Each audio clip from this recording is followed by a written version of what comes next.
Martin Luther king பத்தி சொன்னீங்களா? யார் மார்ட்டின் லூதர் கிங்? யாத்ரிகர்னா அதாவது ஆன்மீக யாத்ரிகர். ஓகே, மார்ட்டின் லூதர் கிங் யாரு?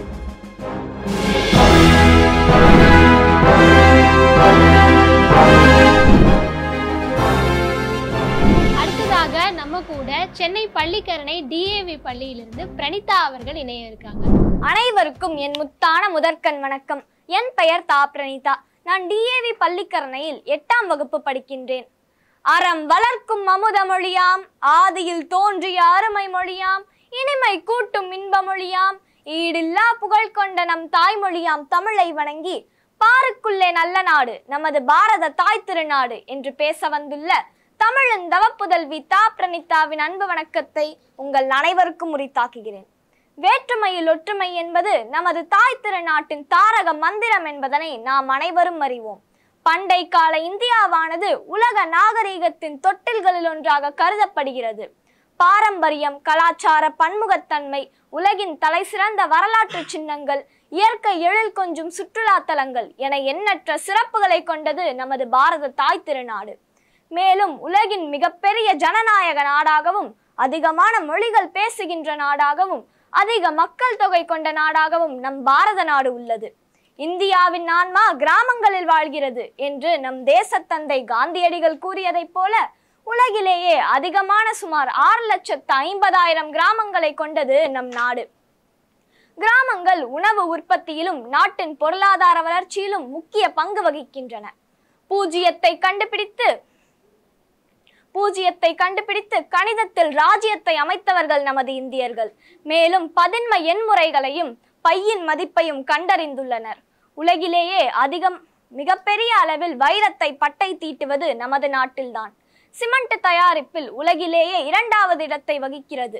ஆயுர்வேதம், சித்தா மற்றும் இயற்கை மருத்துவ முறைகளை உலகிற்கு அளித்த பெருமை நமது பாரத நாட்டையே சேரும். விண்வெளி ஆராய்ச்சியிலும் அணுசக்தி மற்றும் தகவல் தொழில்நுட்ப துறையிலும் உலகிற்கு எடுத்துக்காட்டாக விளங்குகிறது.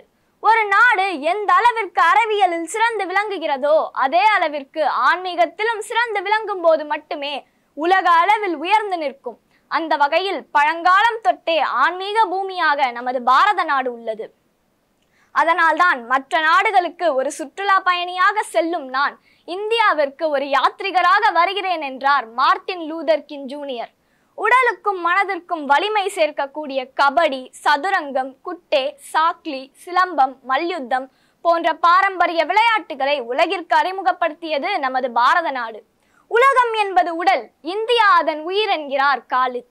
இத்தகைய சிறப்பு மிக்க நமது பாரதத்தின் வளர்ச்சிக்கு இன்றைய சூழ்நிலையில் தடைகளாக இருக்கக்கூடிய ஊழல், வறுமை, வேலை வாய்ப்பின்மை, சுற்றுச்சூழல் மாசுபாடு, ஊட்டச்சத்து குறைபாடு, பெண்களின் முன்னேற்றத்திற்கான தடைகள் போன்றவற்றை களைந்து உலக அரங்கில் நமது பாரத நாட்டை மேலும் உயர்ந்து நிற்கச் செய்ய நாமும் உறுதியெடுப்போம்.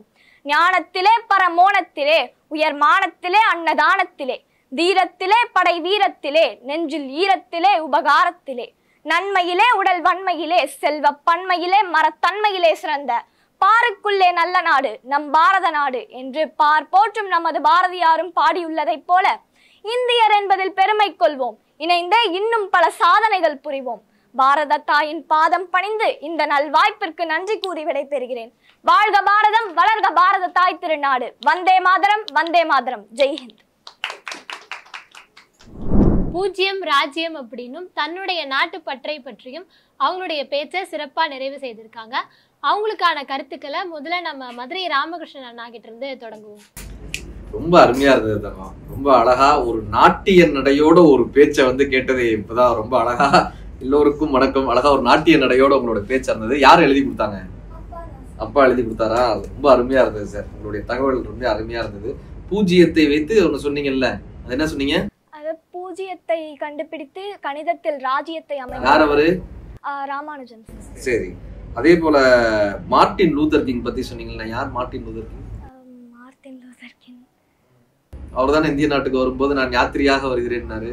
யாத்ரிகர்னா அதாவது ஆன்மீக யாத்ரிகர். ஓகே, மார்ட்டின் லூதர் கிங் யாரு? அதுதான் புரிந்து கொள்ளுது. சரியா? இப்ப நம்ம ஒரு தகவல் சொல்றோம்னா அதனுடைய ஆழத்திலிருந்து நமக்கு தெரியணும். ஏன் மார்ட்டின் லூதர் கிங் இந்த விஷயத்த சொன்னாரு, உண்மையிலேயே அதை சொன்னாரா அப்படின்றது நமக்கு தெரியணும்ல. இப்ப மார்ட்டின் லூதர் கிங் நான் இந்திய நாட்டிற்கு வரும்போது யாத்திரிகராக வருகிறேன் என்று இந்த புத்தகத்தில் இந்த இடத்தில் சொல்லியிருக்காருன்றது நமக்கு தெரியணும். நம்ம சும்மா நம்ம சொல்லிடக்கூடாது இல்லையா? எந்த இடத்துல அந்த தகவல் வந்து ரொம்ப ரொம்ப முக்கியம். நீங்க எந்த ஒரு தகவல் சொன்னாலுமே அதற்கு ஒரு பின்புலம் அல்லது ஒரு ப்ரூஃப் இருக்கணும் நம்ம இல்லையா? அது வந்து ரொம்ப ரொம்ப முக்கியம். நம்ம சாதாரணமா சொல்லிட முடியாது. ட்ரம்ப் வந்து இந்திய நாடு தான் உலகத்திலேயே சிறந்த நாடுன்னு சொன்னாருன்னு நான் சொல்லிட்டு போயிருவேன். ட்ரம்ப் சொல்லல அதை. கரெக்டா? அப்படி நமக்கு எதை சொன்னாலுமே அதற்கான சரியான தரவுகள் வேணும். உண்மை. நல்ல உடல் மொழி, நல்ல கான்பிடென்ட்டா பண்ணீங்க, இதை நல்லா ப்ரிப்பேர் பண்ணிருக்கீங்க. அதுதான் ரொம்ப ரொம்ப பெரிய விஷயம். Thank you sir. சிறப்பு. நம்ம கார்த்திக் ஐயா அவர்களுடைய கருத்துக்கள் ரொம்ப நல்லா இருந்துச்சு. நிறையா தகவல் இருந்துச்சு. முதல்ல அதுக்கு நிறையா ஒர்க் பண்ணியிருக்காங்கன்னு நினைக்கிறேன். அதே நேரத்தில் அது அவர் சொல்கிற தகவல் சரிதானா அப்படிங்கிறத நீங்களுமே ரீஒர்க் பண்ணுங்கள். மார்ட்டின் லூதர் கிங்னா இன்றைக்கி கூகுளில் அடித்து பார்க்கலாம். யார் அவர், என்ன அது உண்மையிலே இருக்கா. சில சமயம் வந்து வாட்ஸ்அப்புகள்லேயே இன்றைக்கி வந்து நிறையா வதந்திகளும் பரவுதில்லை. அதனால மற்றபடி தகவல்கள்லாம் நல்லா இருக்குது. மெயினாக நீங்கள் வந்து நீங்களுமே அதே மாதிரி தான் நிறையா விளையாட்டுகளில் எவ்வளோ டிஃப்ரென்ஸ் இருக்குது, மொழியில் எவ்வளோ டிஃப்ரென்ஸ் இருக்குது, அதெல்லாம் சொல்லிகிட்டு இருக்கீங்க. இப்போ வந்து இந்த தமிழ்நாட்டை பொறுத்த வரைக்கும் ஒரு மொழி ஒரு இது இருக்குல்ல, ஒரு ஹிந்தி படிக்கணுங்கிறாங்க, படிக்க வேணாங்கிறாங்க. ஹிந்தி மொழி வந்து எத்தனை மொழிகளை நார்த்தில் அழிச்சிருக்கு, என்ன மாதிரி இருக்குது. கொஞ்சம் ஹிஸ்டாரிக்கலாக கொஞ்சம் ஒர்க் பண்ணிவிட்டு இப்போ எப்படி இருக்குது, உண்மையிலே டைவர்சிட்டியாக இருக்கா, இப்போ நம்ம இது மாறிக்கிட்டு இருக்கா, அப்படி இல்லையா அப்படிங்கிறத நீங்கள் டெய்லி நியூஸ்களை பார்த்து தகவல் பார்த்து உங்களை அப்டேட்டும் பண்ணிக்கோங்க. ரொம்ப நல்லா இருக்குது. ஆனால் என்னென்னா உங்கள் ஏஜுக்கு நீங்கள் அதை ஃபாலோ பண்ணுறது கஷ்டம்தான். பட் ஸ்டில் அடுத்தடுத்த போகிறப்ப நீங்கள் செக் பண்ணிக்கோங்க. அப்பாவே எழுதி கொடுத்து கரெக்டாக கூட இருக்கலாம். பட் நீங்கள் கூகுள் பண்ணி பார்த்துட்டு அது சரியா இல்லையா அப்படிங்கிறத நீங்கள் பார்த்துட்டு இது பண்ணுங்கள். மாணவர்கள் பணிபுரியறவங்க எல்லாம் தாண்டி ஒரு சமூகத்தின் வளர்ச்சிக்கு பெண்களுடைய பங்கு ரொம்ப முக்கியம். வீட்டில் இருக்க பெண்களுடைய பங்கு ரொம்ப முக்கியம். அப்படி அடுத்ததா இல்லத்தரசி ஒருத்தங்க தாரணி அவர்கள் நம்ம கூட இணையறாங்க. தமிழே, உன் பெயரால் மூச்செடுத்து ஓடுகிறேன் நதியாக, கலப்புக்கும் நீயே கடலாகி நீ, எண்ணுவது முன்னையே எழுதுவது முன்னையே, உண்பதும் முன்னையே உயிர்ப்பதும் முன்னையே, என்னை முழுதாய் ஆட்கொண்ட என் தமிழ் அன்னையே, உனக்கு என் முதற்கண் வணக்கத்தை தெரிவித்துக் கொண்டு அவையோர் அனைவருக்கும் எனது வணக்கங்களை தெரிவித்துக் கொண்டு என்னுடைய உரையை நான் துவங்குகின்றேன். இளமை என்பது மை நிரம்பிய பேனா, ஆனால் அதற்கு எழுத தெரியாது. முதுமை என்பது மையில்லாத பேனா, அதற்கு எழுத தெரியும்.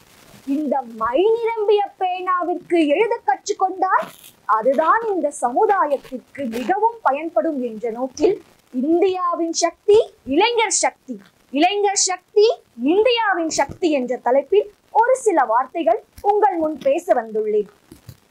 ஆங்கிலத்திலே டீமோகிராபிக் டிவைடர் என்பார்கள், அதாவது மக்கள் தொகை ஈவு. 15 வயதிற்கு மேற்பட்டவர்களும் 64 வயதுக்கு உட்பட்டவர்களும் இதில் அடங்குவர். இந்திய பொருளாதாரம் உலகத்திலேயே 4வது மிகப்பெரிய பொருளாதாரமாக இன்று உயர்ந்திருக்கிறது என்றால் இவர்களுடைய பங்களிப்பும் மிகவும் இன்றியமையாததாக அமைந்திருக்கிறது. இந்தியா சுதந்திரம் அடைந்த பொழுது மிகவும் ஏழை நாடு இந்தியா என்று எள்ளி நகையாடினர்.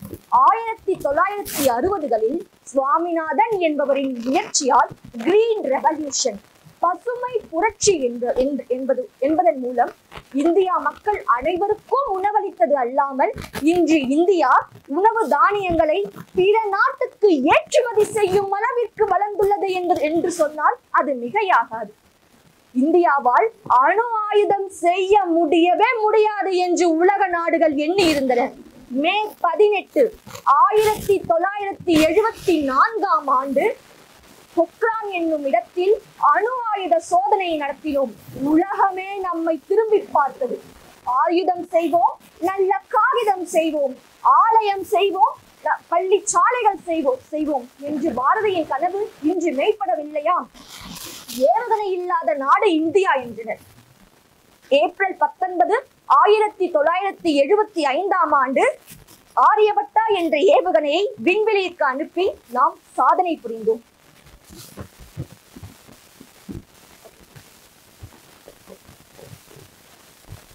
இன்று 50% வரியை நம் மீது விதிக்கின்றனர். இவ்வளவும் பார்த்த நமக்கு அதை கையாளுவது என்ன மிகவும் அரிதாகவா போய்விடப் போகிறது? மகாபாரதத்தில் ஒரு இளம் வீரன் இருந்தான். அவன் பெயர் அபிமன்யு. வீரமும் போர் திறனும் மிக்கவர். சக்கர வியூகம் என்னும் யுகத்தை மையத்தை அடைந்தானவர். ஆனால் கௌரவர்களால் தோற்கடிக்கப்பட்டான். எனினும் அவனே வீரன்தான். ஏனென்றால் அவன் புறமுதுகு காட்டி ஓடவில்லை, எதிர்த்து நின்றான். இளைஞர்களே, உங்களுக்கும் நான் அதைதான் சொல்ல விரும்புகிறேன். எதிர்த்து நின்று போராடுங்கள். Do or die. செய் அல்லது செத்து மடி. இதுவே நமது தாரக மந்திரமாக அமைந்திருக்க வேண்டும். கடலுக்குள் இறுதியாக சுவாமி விவேகானந்தரின் வார்த்தையை மட்டும் கூறி என் உரை முடிவு செய்து கொள்கிறேன். ஓ சிங்கங்களே, எழுந்து வாருங்கள். நீங்கள் செம்பரியாடுகள் என்ற மயக்கத்தை உதறி தள்ளுங்கள். நீங்கள் அமரத்துவம் கொண்ட ஆன்மாக்கள். நீங்கள் உங்களால் சாதிக்க முடியவில்லை என்றால் இவ்வுலகத்தில் வேறு எவராலும் சாதிக்க முடியாது என்பதை மனதில் நிறுத்திக் கொள்ளுங்கள். இந்த இந்தியாவின் வளர்ச்சி இளைஞர்களாகிய நம்மைத்தான் பொறுத்து அமைந்திருக்கிறது என்று கூறி வாய்ப்பளித்த கிட்டத்தட்ட 5 வருஷத்துக்கு அப்புறம் எனக்கு இந்த ஸ்டேஜ் கிடைச்சிருக்கு. அது ராமகிருஷ்ண ஐயா உங்களாலதான். ரொம்ப நன்றி. ஒரு இல்லத்தரசியா இந்த சமுதாயத்துல இருக்கிற எல்லா இல்லத்தரசிகளுக்கும் ஒரு முத்திரையா தன்னுடைய பேச்சு சிறப்பா நிறைவு பண்ணியிருக்காங்க. அவங்களுக்கான கருத்துக்களை நம்ம மஞ்சுளா அம்மா கிட்ட இருந்து ஆரம்பிக்கலாம். மடை திறந்த வெள்ளம்னுவாங்க. அதாவது குடும்பத்துக்குள்ள எப்படி நம்மளால பேச முடிஞ்சுதா இல்லையா, அவங்களுடைய குடும்பத்தை பத்தி எனக்கு தெரியாது, எப்படியா இருந்திருக்கும் அப்படின்றது எனக்கு தெரியல. ஆனால் ஒரு குடும்ப சூழல் அப்படின்னு சொல்லும்போது பெண்களுக்கான ஆற்றலை வந்து வெளியில் அனுமதிக்கிறதான சூழல் இருக்கா அப்படின்றது இன்னைக்கு வரைக்கும் ஒரு கேள்விக்குறி தான். அந்த இடத்துலேருந்து இவங்க வந்திருப்பாங்கன்னு நினைக்கிறேன். அதனால் ஒரு இடம் கிடைச்ச உடனே அதை முழுமையாக பயன்படுத்திடணும் அப்படின்ற அந்த ஆர்வம் வந்து ரொம்ப மேலிட்டு அதை வந்து என்னால் பார்க்க முடிஞ்சுது. தலைப்பு நோக்கி நல்லா சிந்திச்சிங்க. அப்புறம் பாரதியருடைய கவிதைகளை எல்லாம் சொன்னீங்க. தலைப்பில் மட்டும் கொஞ்சம், அதாவது இளைஞர் சாதனை அப்படின்ற மாதிரி எடுத்துக்கிட்டிங்களா அல்லது வந்து சுதந்திர இந்தியாவின் சாதனைன்னு எடுத்துக்கிட்டிங்களா அப்படின்ற ஒரு சின்ன குழப்பம் மட்டும் வந்தது. மற்றபடி ரொம்ப ஆர்வத்தோடு நீங்கள் கொடுத்தீங்க. அது ரொம்ப பாராட்டுதலுக்குரியது. எந்த வேலையை செஞ்சாலும் அதில் ஒரு ஆர்வம் வேணும் அப்படின்னு நம்ம நினைப்போம் இல்லையா? சாப்பிடும்போது சாப்பிடுங்க, தூங்கும்போது தூங்குங்க, அந்த மாதிரி நீங்கள் பேச்சை வந்து வெளிப்படுத்தும் பொழுது அதில் மட்டும்தான் கவனம் பண்ணீங்க. அதனால் அது ரொம்ப பாராட்டுதலுக்கும் போற்றுதலுக்கும் உரியது. நன்றி. கார்த்திக் ஐயாவுடைய கருத்துக்கள். எனக்கு அவங்களோட கருத்து தான். என்னன்னா, ஆரம்பத்தில் இளைஞர்களோட ஒரு பேச்சா அது போயிட்டு நடுவில் எனக்கு தெரிஞ்சு அணு ஆயுதம் ஆரியப்பட்டான்னு சொல்கிறப்ப அது இந்தியாவோட சாதனை மாதிரி எங்கேயோ பேச்சு போனதை பார்த்தேன். மற்றபடி உங்களோட பேச்சு திறமைகள் அந்த 5 வருஷம் கழிச்சு வந்தாலும் சில இடத்துல செக்கப் ஆனீங்கன்னா கூட ஆரம்பத்தில் ஓப்பனிங்லாம் ரொம்ப நல்லாவே பேசினீங்க. நல்லா உடல் மொழி எல்லாமே நல்லா இருக்குது. நீங்கள் முதல்ல உங்களுக்கு நீங்கள் 5 வருஷம் கழிச்சு திருப்பி வரீங்க பாருங்கள், அதுக்கே உங்களுக்கு வாழ்த்துக்கள். நீங்கள் இன்னும் நிறையா மேடைகளை பாருங்கள், நிறையா சமகால விஷயங்களை சேர்த்து பேசுங்க. ஓகேவா? நல்லா பேசுனீங்க, வாழ்த்துக்கள். நன்றி ஐயா. மதுரை ராமகிருஷ்ணன் அண்ணாவுடைய கருத்துக்கள். அதாவது ஒரு தேனி கூட்டத்தை பெண் தேனி தான் தலைமை இருக்கும், ஒரு சிங்க கூட்டத்தை பெண் சிங்கம் தான் தலைமை இருக்கும், ஒரு யானை கூட்டத்தை பெண் யானை தான் தலைமை இருக்கும். மனித கூட்டத்திலும் ஆண்கள் குடும்ப தலைவர்னு பேரை போட்டுப்பாங்களே தவிர உண்மையான தலைவிகள் யாராக இருப்பாங்கன்னா குடும்ப தலைவிகள் தான் குடும்பத்தையே நடத்துவாங்க. அவங்களுக்கு தான் உண்மையிலேயே சொல்ல போனா பேச்சு திறமை அவர்களுக்கு தான் அதிகமாக இருக்கும். சமூகத்தில் இருக்கக்கூடிய சக மனிதர்களோடு பேசக்கூடிய மிகப்பெரிய திறமை இயல்பாகவே பெண்களுக்கு அதிகமாக இருக்கக்கூடிய ஒரு தனித்துவம்.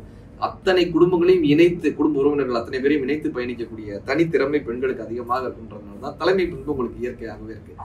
அதை தாண்டி நீங்க உங்களுடைய அந்த உடல் மொழியிலிருந்து மீண்டும் நம்ம வரணும்னு நினைத்த அந்த ஒரு விஷயம் இருக்குல்ல, இந்த 5 வருடம் கழித்து வந்ததற்கு காரணம் நான் தான் நீங்க சொன்னீங்க. நான் கிடையாது, நீங்க தான் அதுக்கு பெரிய காரணம்.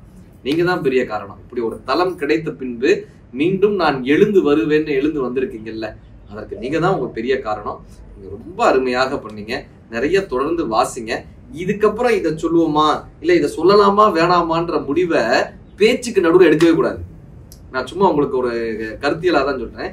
பேசிக்கிட்டே இருக்கும் போதே இந்த கருத்தை இப்ப சொல்லலாமா வேணாமா நீங்க தொடங்கிட்டீங்கன்னா முடிச்சிடணும். தொடங்கிட்டோம்னா முடிச்சிடணும். எண்ணி துணிக கருமம், துணிந்த பின் எண்ணுவது என்பது இது. தொடங்கினதுக்கு அப்புறம் அதை முடிச்சிடணும். தொடங்குறதுக்கு முன்னாடி யோசிக்கலாம். தொடங்கிட்டோம்னா அதை ரொம்ப அழகா வந்து முடிச்சிடணும். அடுத்த விஷயத்த கூட விட்டுறலாம். ஆனா தொடங்கின விஷயத்தை விட்டுட்டு வேற ஒரு விஷயத்துக்கு போனோம்னா பேச்சு தடைப்பட்ட பேச்சாக தெரிய ஆரம்பிச்சிடும். ஆனாலும் கூட உங்களுடைய பேச்சு ரொம்ப அருமையாகவே இருந்தது. நன்றி அண்ணா. இல்லத்தரசிகள் சமுதாயத்துக்கும் அரசிகள் தான் அப்படிங்கிறத நிரூபிச்சிருக்கீங்க. இன்னும் நீங்க நிறைய பயணப்பட ஒரு பெரிய பேச்சாளராக எங்களுடைய வாழ்த்துக்கள். நன்றி.